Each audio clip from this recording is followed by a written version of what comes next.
Welcome to the Gold Spot Overtime, and we're sitting here with David Schweikert, who is going to be stepping down from Congress, and he is now going to be applying for the job of the Arizona governor. I guess, and it's one hell of a job interview. all right. And I'll let John, since you've been around political circles before. Well, Drill this guy. and he thinks I'm insane to Drill go this back guy. into Let's, this. let's figure out what he's up to. I just asked him why he wants to be governor. I guess you might get what you wish for. You No, realize. it's the most fun and in some ways the most optimistic thing I've done in decades. You can do things in the state of Arizona that could create a revolution of prosperity. Everything from the concept of a sandbox. Hey, I want a business that's innovative, that federal government's never going to make legal, but damn it, we can do it here in Arizona. You know, the thing you can blow into, it's a breath biopsy that knows you have the flu and legalize it so it can order your antivirals. You could actually build a sandbox saying, we're going to allow this technology to experiment and not get sued out of existence here in Arizona. And we did this with blockchain and other things here in Arizona, so we have some history on that. But we got a real problem. Remember, a month ago, we lost 5,000 private sector jobs. We are now, I think, number 4 from the bottom in wage growth. We had millions of people move to this state for prosperity, opportunity, and it's been lost the last couple of years. Would you say after COVID that the expansion of our community was too fast? No, it's what was happening was much of the state government, much of the business community were just fixated on getting the next generation of really high quality jobs here. How do we get this business to leave Silicon Valley and come to Chandler? How do we get this business to open up its warehouse in West Phoenix? How do you do those things? And much of that has just hit a wall. And I get people saying, well, what about Taiwan Semiconductor? Amazing. Well, that was actually a deal put together a few years ago, but think of the job losses in Chandler from Intel. There's more job losses here than will ultimately be over here. There's this lack of understanding that if you look at the actual numbers of Arizona, we're treading water right now. And if we do this much longer, we're going to be actually in a fiscal mess. So I've got another one. I'm actually born and raised here. I'm a native. I went to Arcadia. And one thing that you and I have talked about in the past that I find very interesting is the fact that you went to one of my rival high schools. Oh, I did. Which was Saguaro. Yes. So Saguaro. It's yeah. So is growing up in Arizona, is this one of the reasons why you want to do this? Because it's you kind of making sure that you take the wheel of the community that you grew up in? You're brilliant, but I would actually say in more. Look, we are blessed. We live in a place where people from all over the country, all over the world, want to move to. Look, as soon as this gubernatorial race is over, we're going to be doing our 40th camping trip in the Grand Canyon. Yeah, I've been doing it every year. I've actually never done that. Have you? Oh, you want to come? I might. I might. We're really good at it. We'll teach you how to build a. I'm not really much of a camper, but the Grand Canyon, I would consider it. I have more gadgets and stuff. I'm one of those that has like a dozen backpacks, but we live both in a physically beautiful state, but it's also the closest thing I know to a meritocracy. People came here. Many of them had problems, rough lives, but they said, "I'm going to come here and renew my life. I'm going to start a business. I'm going to work really hard. I'm going to find a relationship." And so there was always this amazing optimism. And I think that's being lost. Why? You can actually lay much of it at the governor's office, sort of the policies of what brings the next generation of opportunity. And you wake up every morning and you got to go find out who I can recruit to move here. Or how do I get the ones that are here to be able to get the capital, the investments they need to become better so they can pay better wages. Mm-hmm. Remember, the way wages go up is either inflation, which just means you're treading water, or productivity. We've hit a wall. So Maricopa County was one of the epicenters of inflation. Much of the county came in number 2 in the entire country during the Biden years of inflation. So if your wages haven't gone up about 28% in the last 4 years, you're poorer today.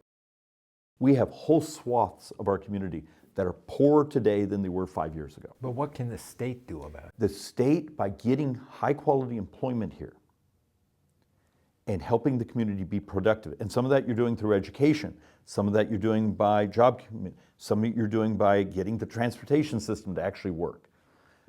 You do the actually unified theory all around you, you raise wages.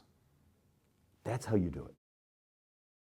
Can the governor's office really do that? Oh, Or are you the absolute- prisoner of the state legislature? No, yeah, look, Arizona's Constitution actually has a weak governor, strong legislature. But the fact of the matter is you can do it. And we've had past governors who succeeded at doing it. Remember, when Doug Ducey became governor, we were in the bottom third of wages. When he left, so within 8 years, we were in the bottom of the top third of wages. That's a remarkable movement. One of the most remarkable movements in modern history of a single state changing the wage dynamics within the state. It can be done, but it just requires a level of commitment. And then the other thing is, don't be a jerk. Learn to work with the legislature. Learn to work with the communities. Learn to work with the cities and the counties and everyone else around you. And right now, it's just day and night conflict. Which city are you going to take your model after? Scottsdale, Phoenix, No, Chandler? you actually, you take a look at who does certain things well. Many of our cities actually have almost calcified. They had some great years and then the bureaucracy took over. There's technology out there today where you can have single day permitting. Here's, how many of you have built a house or remodeled and you show up with the blueprint and you hand it at the counter? You do realize today you hit a button, you send it to them electronically, the AI looks at your plan, says, yes, you're in building conformity, sends it to the fire. They look at it, yes, your fire sprinklers or other. Then you send it over here to the county, you get your dust permit for your construction, and that can all happen instantly.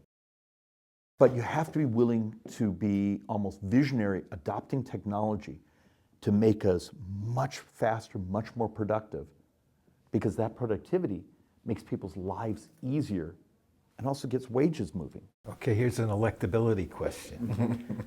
How do you persuade the voters to listen to what you're saying? I'm really good at this. The fact of the matter is I've won probably more competitive races, probably in the last quarter century, than any Republican in this state. I beat 2 incumbent members of Congress. I am the Democrats' most expensive loss over the last 3 election cycles. A lot of that is I'm conservative. I'm absolutely conservative, but I'm not angry about it. And when you show up, we show up for everything. We show up in places that they've never met a Republican. You should see some of the reactions, because remember, my district goes all the way down to Van Buren. Right, yeah. So I have neighborhoods where they've never had a Republican knock on their door. And sometimes what you find is just showing up with a level of optimism is, if we get policy right, we can make your life better, or at least help it, give you the chance to make your life better. We're not going to hand you government money. We're not going to babysit you from government, but we're going to allow you to have the opportunity, as freedom is valuable. Prosperity is moral. Well, I mean, I can tell you from working in business, building a business in Arizona, regulation a lot of times is the number one thing that slows down productivity. And I understand there's a certain need for it, but it's always excessive.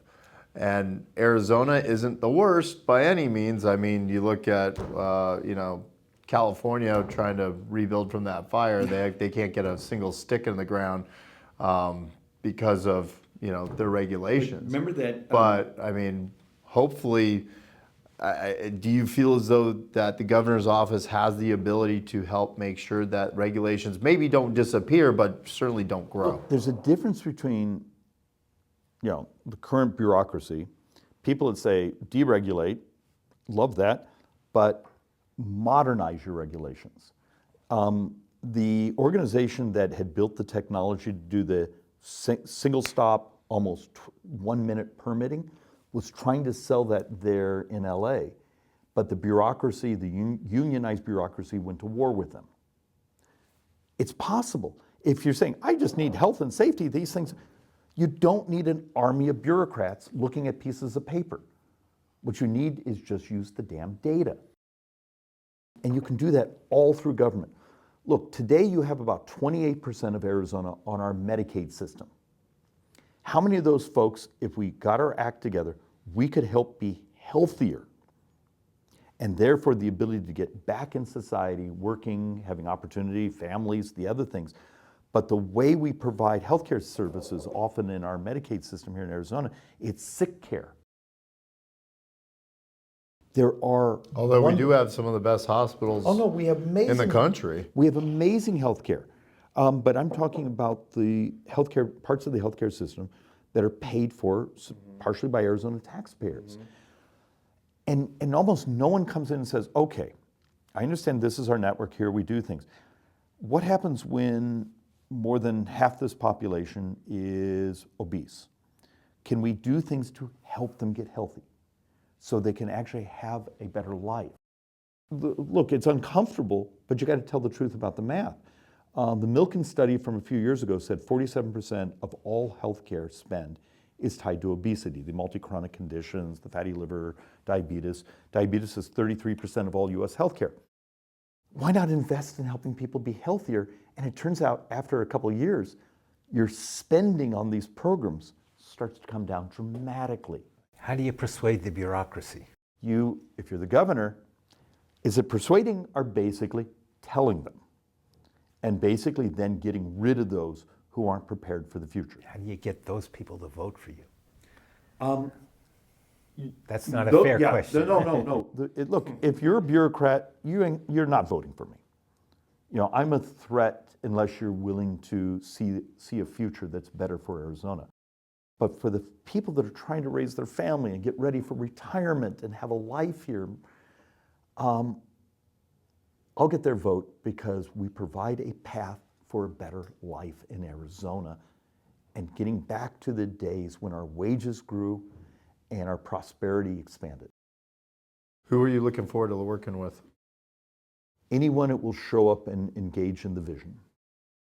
Is there anybody in particular in the state that you feel as though you're like, this is somebody that I'm excited to work with? What has surprised you is, I've met with a number of the Republican state legislators, and many of them get it.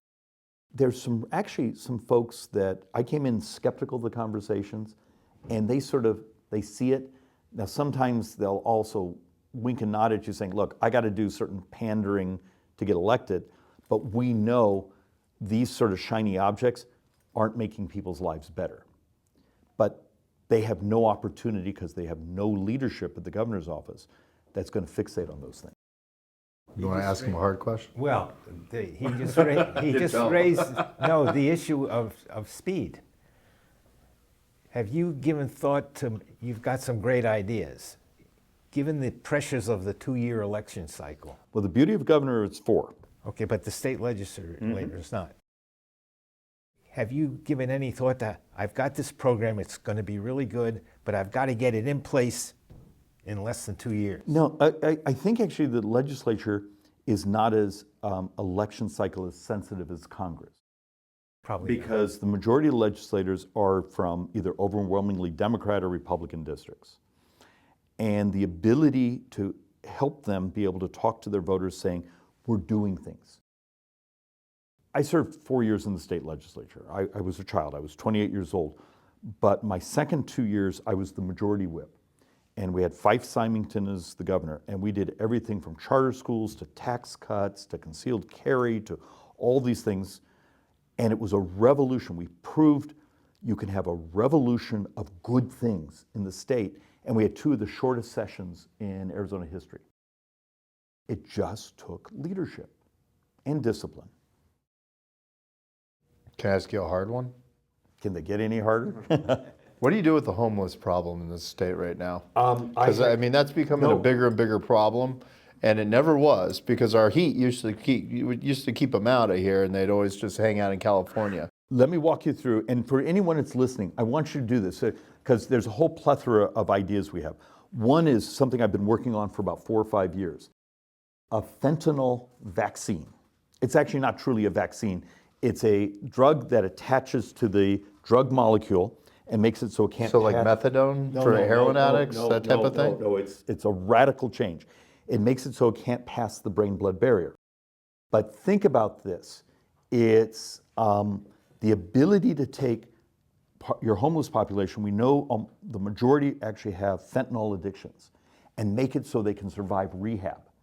I will argue that's a moral approach where you actually start taking your brothers and sisters and you can help them make their lives better.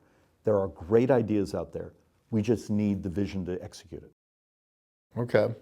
I mean, I agree with you. I mean, we don't have a homeless problem in this country. We have a drug problem in this country. But doing the treadmill, One leads to the other. but we're going to put you in rehab, and 6 weeks later, you're back on the street with the same drug. Because remember, synthetic drugs rewire the brain. We were never, our rehab systems, our models, the way we help our brothers and sisters with certain mental health issues, drug issues, was never prepared for synthetic drugs. We have some solutions. We got to be willing to be revolutionaries on helping our brothers and sisters. And firm. You can't let.